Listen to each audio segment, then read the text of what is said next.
So basically this is what the top collar looks like right out of the package. You'll notice that there's two spacers here. They actually put the shortest ones in already when you purchase it. And it comes with this little baggie, and basically it has different size spacers. And what you can do is you can adjust these to the size that your child needs based on the length of their neck and also based on the degree of their tilt.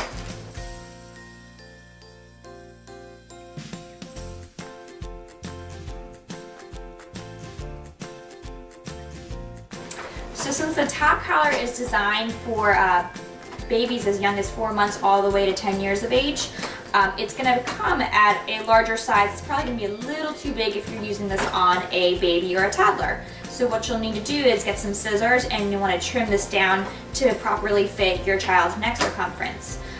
When you are trimming it down, you want to be careful not to cut off too much, because once you trim it down, it's going to be too late. You're not going to be able to make it any bigger if you trim it too short. So in order to trim down your top collar, what you would do is you would just see where this little white piece is, and you just pull it apart like that. Just get your scissors out and just trim down as much as you need to. And then when you're done trimming it to the point that it fits your child, you just push it back together like that. So this is the top collar right out of the box, and then this is the one that we've been using. This is how it looks now that we've customized it to fit our daughter. As you'll notice, I have two top collars. I accidentally misplaced this little baggie of spacers for my first one, so I needed to get another one in order to get the new spacers to adjust for my daughter.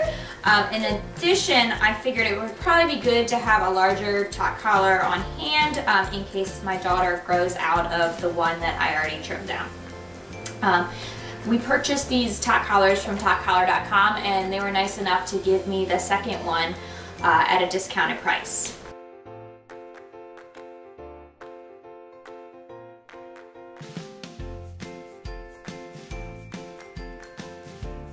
So now I'm going to do the show you how I put the top collar on my daughter.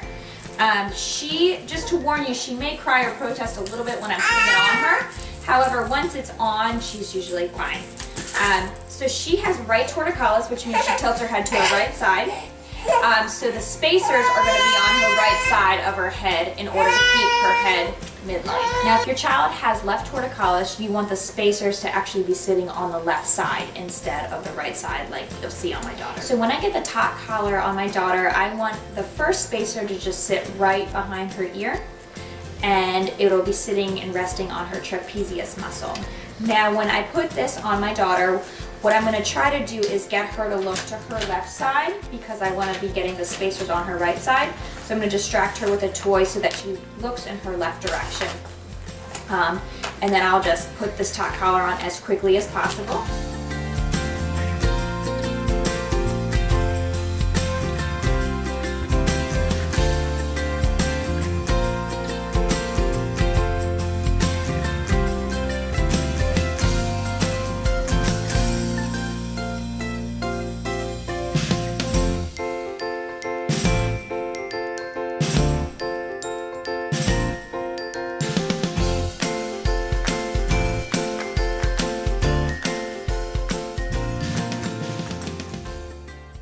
Once the actual top collar is in place and fastened, you just want to make sure it's showing it's sitting at the right position, which I usually try to aim to go right behind that ear and then sitting on that trapezius muscle right there. So I'm just going to show you how I swap out these spacers. Basically when I first tried this, what I did was I pulled out one of the tubing outside of the spacers, and then I had a harder time just pulling the other side out. So what I found was easier to do, let me put this back in, was what I found is easier is if I just ease out one side just a little bit on one side, and then I ease out the other side just a little bit. And then again, I do the same thing on the other side, and the same thing on the opposite side. And I just continue alternating and easing it out just a little bit. And that makes it a lot easier for me to pull out the spacer. Putting it back, putting a new spacer back in, I find is even easier. I just put the tubing into the spacer just a little bit on one side, put the tubing into the spacer just a little bit on the other side, and then I simultaneously push it into place.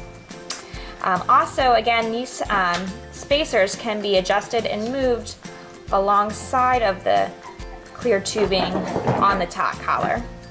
And you can move them to the spot that you need them to be for your child. So a few final reminders about the tot collar. First, if you notice any redness or irritation on your child's neck, you may want to purchase some stockinette. You can purchase this online, pretty inexpensive.